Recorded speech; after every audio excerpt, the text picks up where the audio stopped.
Hello, everybody, and welcome back again on the Wednesday night edition of Inside the Headset. I'm going to roll right over to the campus of Oakland High School, and I've got on the phone with me the head coach of the Oakland Patriots, soon to be in the Hall of Fame, head coach Kevin Creasy. He is at 7-0, and he will play in the he will not play, but he will coach in the 57th annual of the Battle of the Borough Friday night, and I did talk to Coach Creasy on Monday. And welcome to the show, Coach. Thanks, Stuart. Appreciate you having me. Well, 54 big wins, and I do accredit all this information from Cecil Joyce, Cecil the Diesel. But 54 big wins since you arrived in a row at Ray Hughes Stadium. It's a big accomplishment, Coach, since you've gotten here in 2015. Yeah, absolutely. It's one of our favorite accomplishments, right behind the state championships and graduating good young men. That's a pretty hard accomplishment to make happen. A lot of hard work and dedication and some stress that goes with that. But like I said, it is pretty cool to have something special like a home win streak. Yeah, and just so, as you said, so many different people that you are the head coach, but coaching a 6A football team and over 100 guys, and then all the people it takes to put on a Friday Night Lights and run a football program for 14, 15 weeks, it's tough. Yeah, it is a grind, and like I said, I've been lucky to have a good core group of coaches with me along the way. The administrators, they haven't changed much. We've been lucky in that aspect. I think that's a big part of being able to be successful is consistency, and we've been lucky enough to have that. Well, you if you've been in some great Greek tragedies, if anybody's been in them and come out on the right side, and I tell you what, you live and die by it, Coach. The Lipscomb game, and then you played. I got to see you against Blackman before the break, and let's go back to that Blackman game. That was a good win for you. That was a region win, and that was the last time right before you went into the game that you and I talked. Talk to me a little bit about the Blackman game, just a bit. Yeah. Blackman's another rival, nothing like Riverdale, but definitely a rival, and there was a few years where we played Blackman for the region championship. Now, more than likely, it's going to be Rockville or Riverdale, and those Blackman teams of years past, we had some slobber knockers that were some low scoring affairs, and this one the other night just turned out to be a high scoring affair. It was definitely a game that we had in control most of the night, and like I said, the score definitely looks inflated a little bit, but at the same time, give Blackman credit for playing all 48 minutes. Well, and they're going to have a lot of juniors back, and I think that when you start thinking about Brown and Marshall coming back to lead that ball club, you had to be impressed with those kids out there playing and say, man, they're gutsy kids. I mean, it was like, they went right up against you and wasn't scared a bit, but just didn't have enough punch power, as you said. You were mostly in control the whole night, but he'll gather them back up, and that one will be over at his place next year, and they'll be waiting on you, and a lot of those guys will have to contend with that next year. But then you come back and over the break on a Thursday night and get in a whale of a ball game. And I wasn't at the game, but Coach, what was your attendance like? For fall break, it was amazing.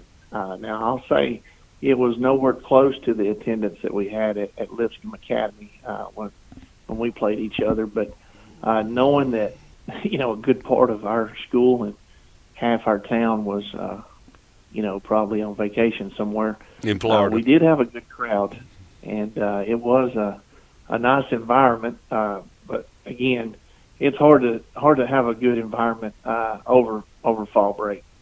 Right, and so you get out there and you get in this game against CPA, and you come away with a winner, and your team just seems to continue, like you say.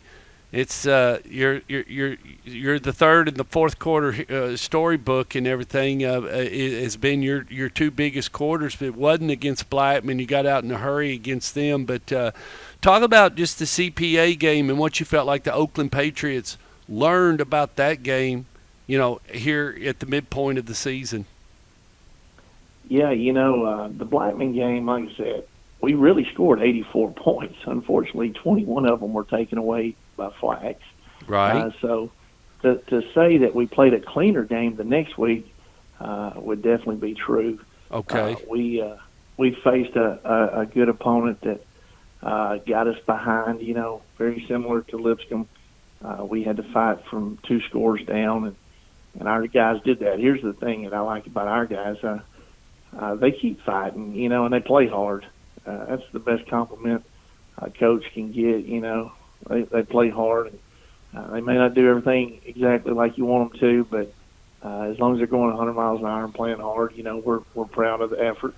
And, if they would have scored, right there at the end, I think we'd all been able to sleep real well because, as hard as we played and as well as we played, they played just as well. And, it's one of those games you just hate to have someone that had to go home as a loser because they played their butts off too. They played real hard and, gave us everything we wanted for 47 minutes and 55 seconds. So, like I said, we just made one more play than they did.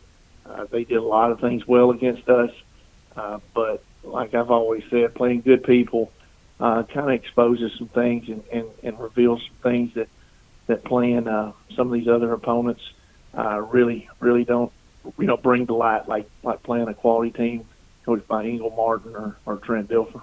Yeah, and you want to play in those games, and you want your players tested because later down the road, if you get the opportunity, there's some teams out there lurking. You can't make a mistake, and if you do, the game is over with quicker than you can flash an eye, and now you're running behind the clock and running behind the score, and it's really not a very good fun time. But let's talk about the Battle of the Borough, this one Friday night. All right, let's get into it, Coach. I mean, that could easily happen this week. That could happen this week. Yeah, I watched time and time again where Riverdale has taken advantage of people's mistakes, and their defense has scored more than most people's offense. So, very likely could happen, and it's one of those deals where you definitely don't want to get behind on Riverdale because their defense is so tough. Let's talk about their SEC commitment, and not just him, his brother too. They're both daring. They're going to be on both sides of the ends coming after your quarterback, and that's the Herring boys. Good-looking kids, aren't they, Coach? They're a little bit different, but they're both deadly, and they love to attack from the edge. That's right. Both of them are real talented. Definitely prospects that are going to play in, SEC or Power 5, and like I said, one's about 6'2", 225, and the other one's about 6'5", 215, 220. So built a little different, but they both got a high motor. Both love to play football. You can just tell it. And like I said, putting them on opposite edges of the football, that definitely gives people some nightmares. Yeah, and you're not gonna have a whole lot of time back here if you try to throw the football, and then if you try to throw that thing in the air, you got a guy lurking out there as a linebacker / just a D back, and he's had an interception, he picked up a scoop and score, he's done it all, and that's Alex Mitchell, and I really like him, Coach. He's a good player in Region 4 6A here in our little community of a football town. Oh, he's a great high school football player, and he's going to be a very successful college football player.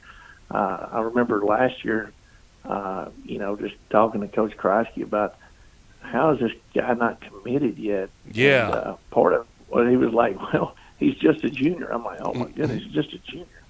So, we knew about him years ago. Dude's done a really good job, and, their 4 linebackers are as good as 4 linebackers as you'll see anywhere, any classification, any team.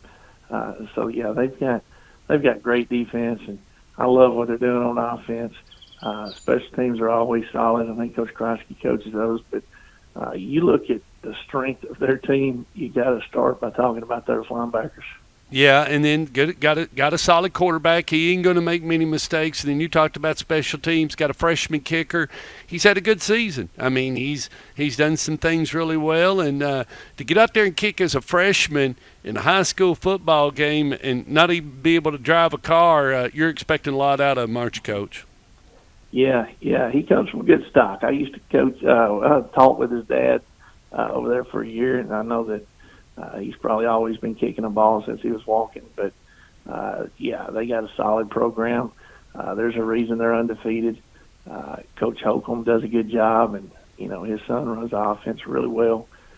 So just watching him get in and out of, you know, good plays, bad plays, turning something into nothing, he does a heck of a job. And then you look at those linebackers I was talking about, they're some of his favorite targets, you know, being able to throw those guys. So it's definitely a challenge, and it's for all the marbles. You know, like I said, it's the region championship on the line, and, of course, Rockville has something to say about that as well. But at the same time, we understand it's not just the rival game. It's for home playoffs for the first 3 rounds. And, hopefully we can come out on top.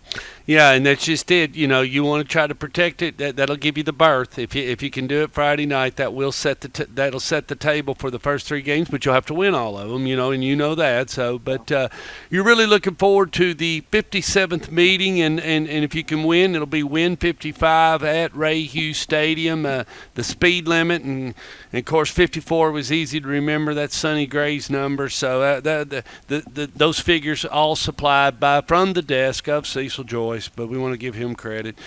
You know, we got to give Cecil a little credit. But anyway, Coach, good break. Everything else go good? Not bad at all. Well, Coach, I guess if it rains now, I don't know if I'll be out there or not. But if there was a chance for us to pull the trigger and go tomorrow night, Stork Vision will be ready to go, and I'll let you guys decide that, and we'll just wait to see how it kind of plays out. We'll wait and see. All righty. Well, thank you so much, Coach, and appreciate you being on Inside the Headset.